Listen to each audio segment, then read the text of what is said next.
રચના બગદાણા હુમલા કેસમાં એસઆઈટીની રચના કરવામાં આવી છે। હવે સમગ્ર કેસની તપાસ વિશેષ ટીમ કરશે। એસઆઈટીના અધ્યક્ષ આઈપીએસ જયવીર ગઢવી રહેશે। ભાવનગર રેન્જ આઈજીએ એસઆઈટીની રચના કરી છે, જેને હુકમ કરવાનો હાલમાં હુકમ કર્યો હોવાની જાણકારી મળી રહી છે। ભાવનગરની બગદાણા પોલીસે નોંધ્યો હતો ગુનો। અત્યાર સુધી મહુવા ટાઉન પોલીસ કરી રહી હતી તપાસ। એસઆઈટીના અધ્યક્ષ તરીકે જયવીર ગઢવી આઈપીએસ, મદદનીશ પોલીસ અધિક્ષક ધારી વિભાગની નિમણૂક કરવામાં આવી છે। ટીમમાં એસઓજી, ક્રાઇમ બ્રાન્ચ અને એલસીબીના અધિકારીઓને સામેલ કરવામાં આવ્યા છે। તમામ તપાસના દસ્તાવેજો આજના દિવસે જ એસઆઈટીને સોંપવાનો આદેશ આપવામાં આવ્યો છે। તો આઈજીપીના આદેશ મુજબ એસઆઈટી દરરોજની પ્રગતિ અહેવાલ સીધો ઉચ્ચ કચેરીને મોકલશે। બગદાણા હુમલા કેસમાં એસઆઈટીની રચના થતા એમએલએ હીરા સોલંકીએ સીએમનો આભાર માન્યો। ન્યાય મળશે તેવી આશા વ્યક્ત કરી।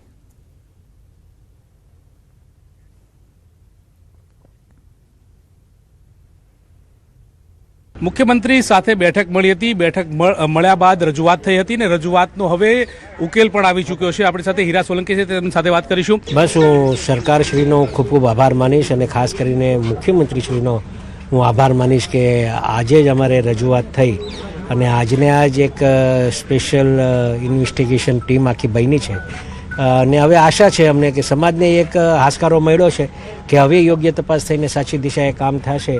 એમાં કોઈ શંકાને સ્થાન નહીં રહી અને નવનીતભાઈને ન્યાય મળે એ દિશાએ હવે કામ થશે। શંકાની જેની ઉપર સોય હતી તે કસૂરવારો સામે આવશે એવું લાગે છે ખરા આ સીટની રચના બાદ? તપાસનો વિષય છે, તપાસ કરીને જે કાંઈ થવાનું હશે એ થશે। કેટલા દિવસમાં પૂર્ણ થાય એવું લાગી રહ્યું છે? તમારે જે પ્રમાણે આ જે સીટની રચના કરી છે ઉકેલ આવશે એ પ્રકારની વાત થઈ, તો એને લઈને શું વાત થઈ છે તમારી સાથે અને શું આખી વિગતો તમને પ્રાપ્ત થઈ છે? આ તપાસનો વિષય છે અને તપાસના વિષય બારીકાઈથી એની તપાસ થશે। કોઈ નિર્દોષ આમાં ન આવી જાય અને જે દોષી છે એ છૂટી ન જાય એ દિશાએ જ્યારે કામ થવાનું છે। અને એક સમાજની પણ એવી જ લાગણી હતી કે સ્પેશિયલ એક એસઆઈટી બને અને એમાં એની તપાસ સોંપવામાં આવે એટલે કોઈની શરમ રાખ્યા વગર કામ તપાસ થાય એ દિશાએ કામ કરવાના છે। ન્યાય મળશે એવું લાગે છે ખરું? સંપૂર્ણપણે કોળી સમાજને ન્યાય મળવાનો છે। આમાં સંપૂર્ણપણે કોળી સમાજને ન્યાય મળવાનો છે તે પ્રકારની વાત હીરા સોલંકીના મુખેથી સાંભળવા મળી રહી છે। કેમેરામેન હરીશ શર્મા સાથે ગૌતમ શ્રીમાળી, ન્યૂઝ 18 ગુજરાતી, ગાંધીનગર। આ તરફ જમીન કૌભાંડમાં સુરેન્દ્રનગરના પૂર્વ કલેક્ટર રાજેન્દ્ર પટેલને ખોટી રીતે ફસાવવામાં આવ્યા હોવાનો પાટીદાર સમાજના આગેવાનોએ દાવો કર્યો છે। અમદાવાદના માંડલમાં બે અલગ અલગ મુદ્દાઓ પર પાટીદાર સમાજના આગેવાનોએ મામલતદારને આવેદનપત્ર આપ્યું, જેમાં ભાગેડુ લગ્ન અંગે કાયદામાં સુધારો કરવા અને પાટીદાર કલેક્ટર અંગે જનક્રાંતિ મહારેલીનું આયોજન કરવામાં આવ્યું, જેમાં પાટીદાર નેતા વરુણ પટેલ, મનોજ પનારા અને ગીતાબેન સહિતના મોટી સંખ્યામાં પાટીદાર સમાજ એકત્ર થયો હતો। આ મામલે પાટીદાર સમાજની રણનીતિ અંગે વરુણ પટેલે જાહેરાત કરી। આવેદનપત્ર આપ્યા બાદ વરુણ પટેલે કહ્યું કે જેમાં 15 સભ્યો મળીને 60ની ટીમ બનશે, જેમાં ઉમિયાધામમાં જઈને રાજેન્દ્ર પટેલ બહાર આવે તેવી પ્રાર્થના કરાશે। બીજી ટીમ વિશ્વ ઉમિયાધામ જશે, જ્યારે ત્રીજી ટીમ સિદ્ધસર જશે અને ચોથી ટીમ ખોડલધામ જશે, જ્યારે પાટીદારોની ચારેય સંસ્થાઓ મળીને સરકારને રજૂઆત કરશે અને જ્યાં સુધી પાટીદાર સમાજના પ્રશ્નોનું નિરાકરણ ન આવે ત્યાં સુધી આગેવાનોને કહેવાશે।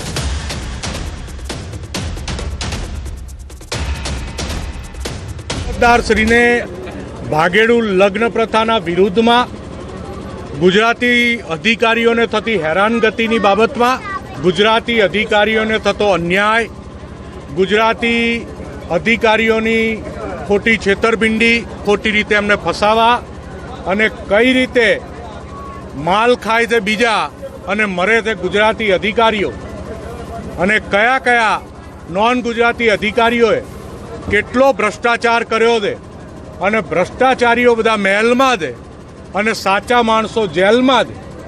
એ જે મહેલમાં બેઠા છે એ મહેલમાં બેઠેલા અધિકારીઓનું સિંહાસન અડધો કલાક પછી ડોલવા માંડશે। અત્યાર સુધી અમે દીકરીઓ માટે તો લડીએ છીએ ને લડવાના પણ છીએ, જ્યારે પાટીદાર સમાજના દીકરાઓ સાથે આવા પૂર્વગ્રહ રાખી અને આ દીકરાઓ સાથે જ્યારે એને સજા આપવામાં આવતી હોય તો ચોક્કસ એના માટે અમે બધા લડવા તૈયાર છીએ। ગાંધીનગર જિલ્લામાં ટાઇફોઇડના કેસોમાં ચિંતાજનક વધારો નોંધાયો છે। હાલની સ્થિતિએ સિવિલ હોસ્પિટલમાં 152 જેટલા ટાઇફોઇડના દર્દીઓ દાખલ છે। હોસ્પિટલમાં દાખલ દર્દીઓમાં 50 પોઝિટિવ દર્દીઓ ટાઇફોઇડગ્રસ્ત છે। 108 જેટલા શંકાસ્પદ દર્દીઓના ટાઇફોઇડને લગતા રિપોર્ટ કરવામાં આવ્યા છે। દહેગામના એક બાળકનું સેપ્ટિક શોક વિથ ડીઆઈસીના કારણે મોત થયાનું સામે આવ્યું છે, તો ગાંધીનગરના આદિવાળાના બાળકના મોતનું પ્રાથમિક કારણ એક્ઝિક્યુટ વાયરલ એન્ડ કેફેલાઇટ્સને કારણે થયાનું ખુલ્યું છે। હાલ બે બાળક જે છે તે દર્દીઓએ